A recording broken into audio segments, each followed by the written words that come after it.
Welcome back to session 21 of Fulfill Your Financial Destiny. This is going to be stretching your heart and your mind as we go through this. We're going to ask this question: does divine creativity resolve the scarcity issue in the world? Now, the traditional definition of economics is this: it's the study of how people choose to employ scarce resources. Now, I think that's a terrible definition. I think it's right straight from the pit of hell, because it says, first of all, resources are scarce. There's not enough to go around. And that's not God's view of anything. God's view is abundance, okay? Plenty to go around, more than enough.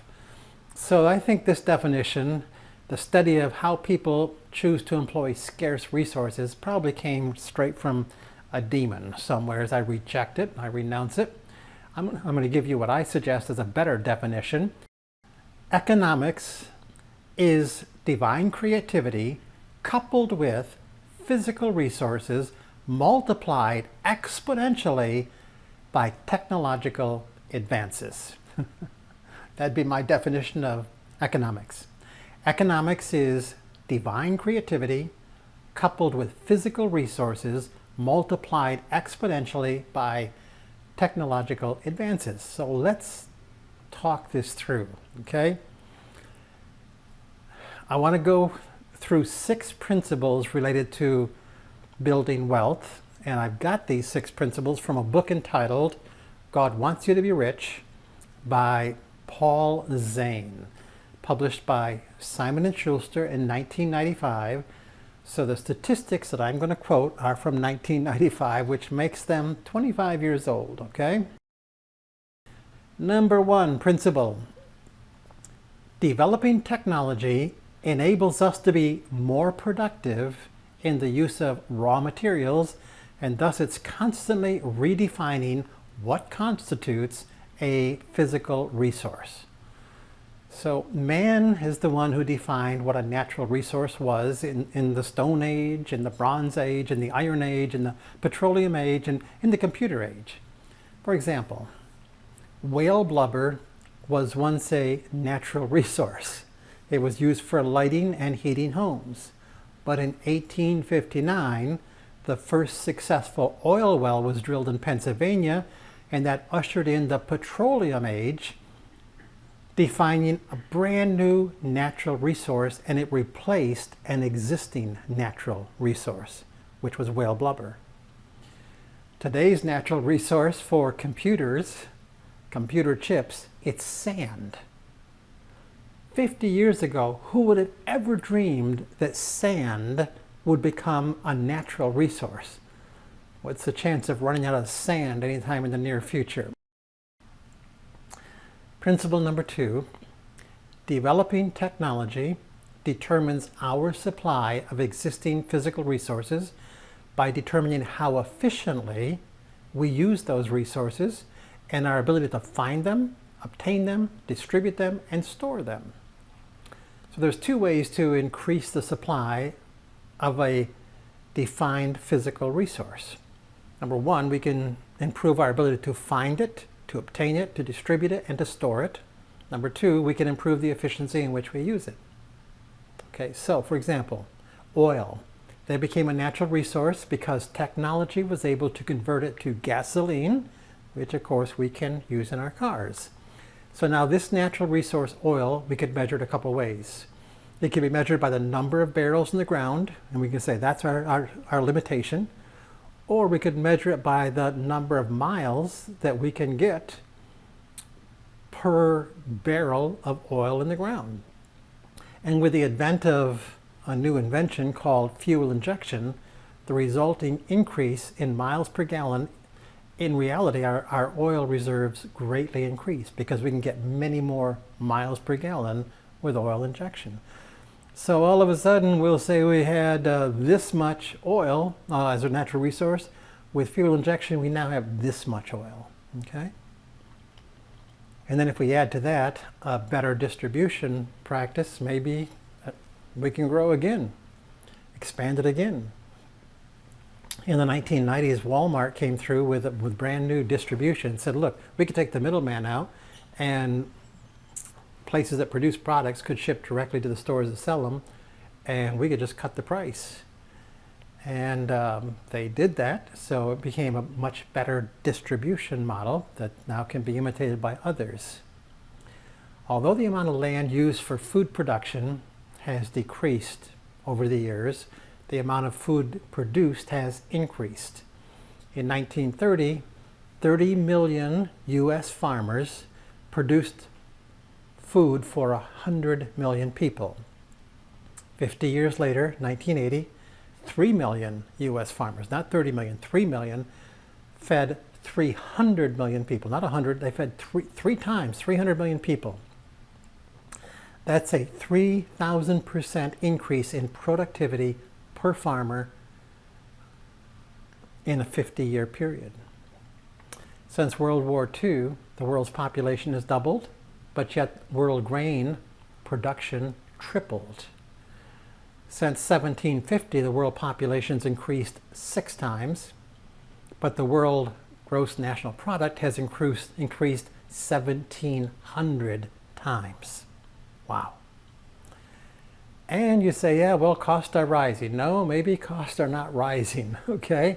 From 1972 to 1986, about a 16-year period, the real price adjusted for inflation of our major food, like staples like rice and corn and sugar, beets and soybeans, halved during that 72 to 86. In the world's countries from 1961 to 1980, food output doubled, well ahead of the growth of those populations in those countries.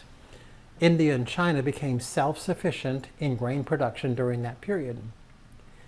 And the experts who are predicting gloom and doom all the time are basically wrong all the time. I'm just going to give you an example of why you don't want to listen to them and why you don't want their fear-mongering to affect your spirit and the spirit of the God who lives within you, who says there's an abundant supply of more and more and more. So in 1972, the Club of Rome, which is a group of distinguished industrialists, scientists, and economists, and sociologists, and government officials from 25 countries, produced a 197-page report that predicted that the world would run out of gold by 1981, mercury by 85, tin by 87, zinc by 1990, petroleum by 92, copper, lead, and natural gas. So that's their prediction, all right? Group of experts, 197-page report proving we're going to run out of all these things. Guess what? They were wrong on every single account, completely 100% wrong. By 1992, the world's energy reserves actually rose by more than 50%. Copper reserves doubled. Silver was up by 60%. Gold was up by 50%.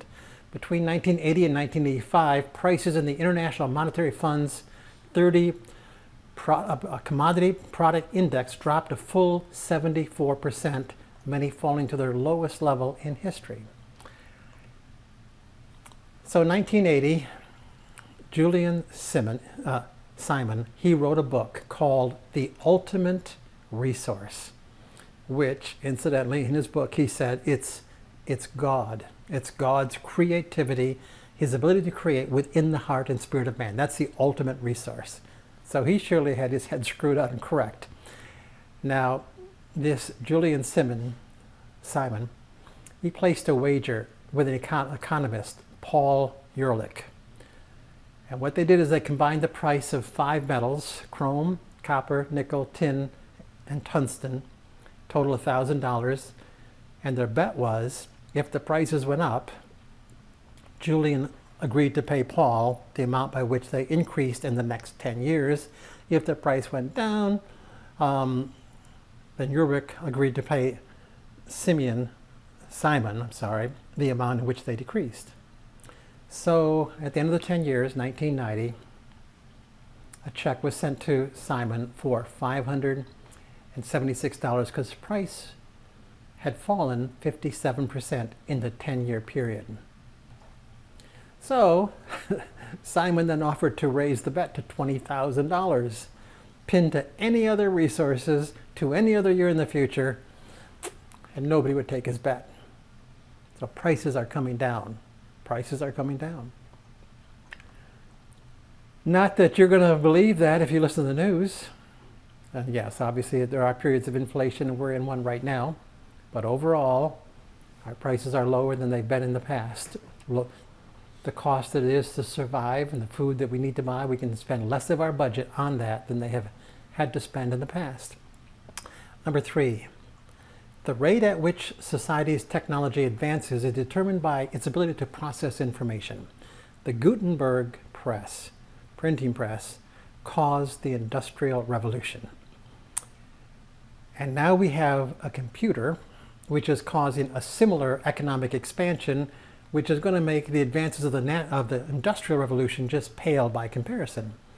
And we're going to expand much greater in a much, much shorter period of time, because the internet itself, the ability to send information around the world and access worldwide information, is beyond comprehension. I can type in pretty much any phrase I want to in a search engine, and I can get back pretty much any answer within a second to any question I have. Many, many answers. I can pray over them, ponder them. There's never been a time in history we could do that, ever. Number 4, technology determines what constitutes a need by providing us with new products and processes that change the way that we live.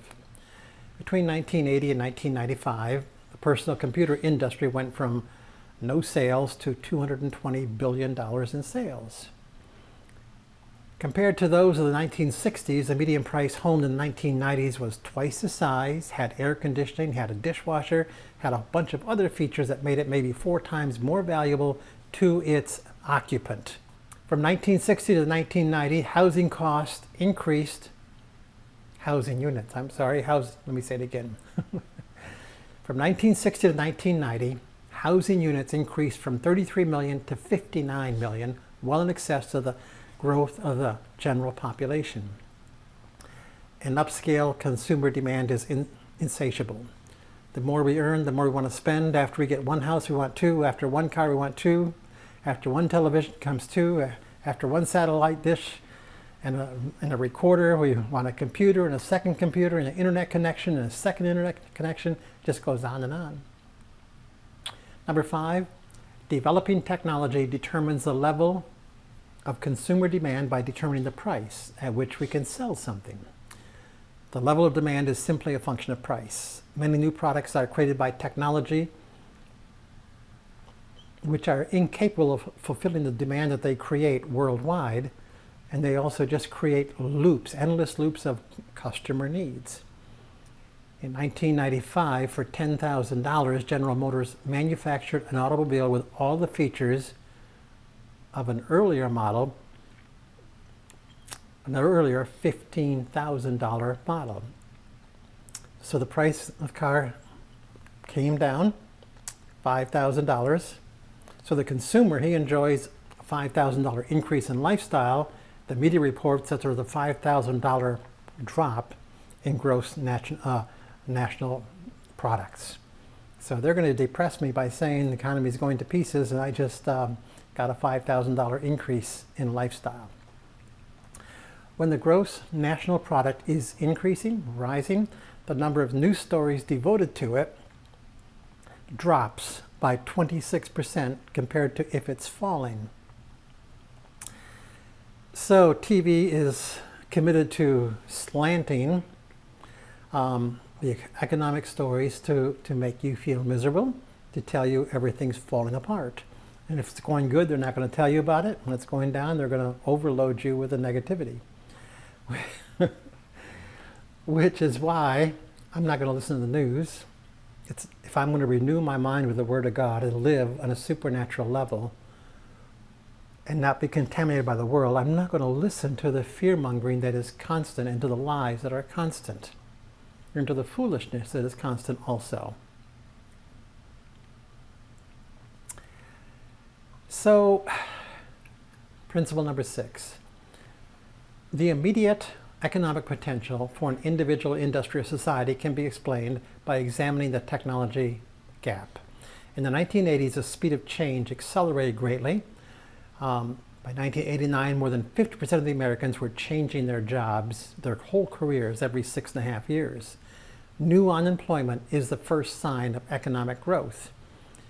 In the 1980s, there were 300,000 people in the U.S. manufacturing and repairing carburetors. Within a few years, a $300 carburetor was replaced with an efficient $25 fuel injection system, and 30,000 people were making carburetors.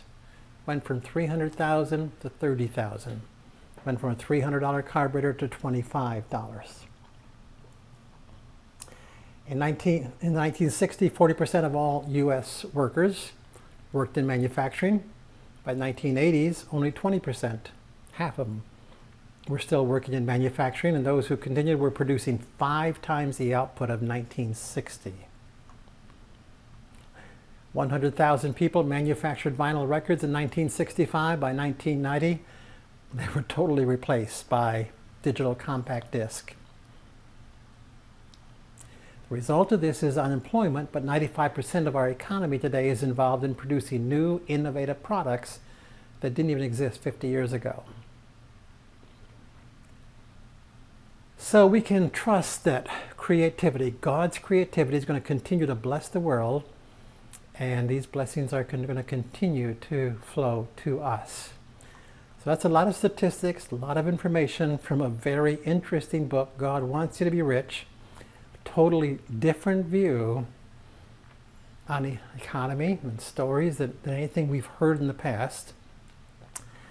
It's an exciting view to me. It's energizing, it's life-giving, it lines up with the Bible, lines up with creativity, lines up with abundance, and replaces the world's definition of economy, which says everything's scarce. Because if everything's scarce, then I'm a sinner if I have $1 million, because I've had to steal it from somebody else and make them poor. If there is no scarcity, if it's an issue of God's creativity, then I didn't steal it from anybody. Okay, so that is the end of this session. How about if you journal and say, Lord, what do you want to say to me about the truths and the ideas that have been presented in this session? Journal, let him talk to you, then come on back and we will jump into another session on Fulfill Your Financial Destiny.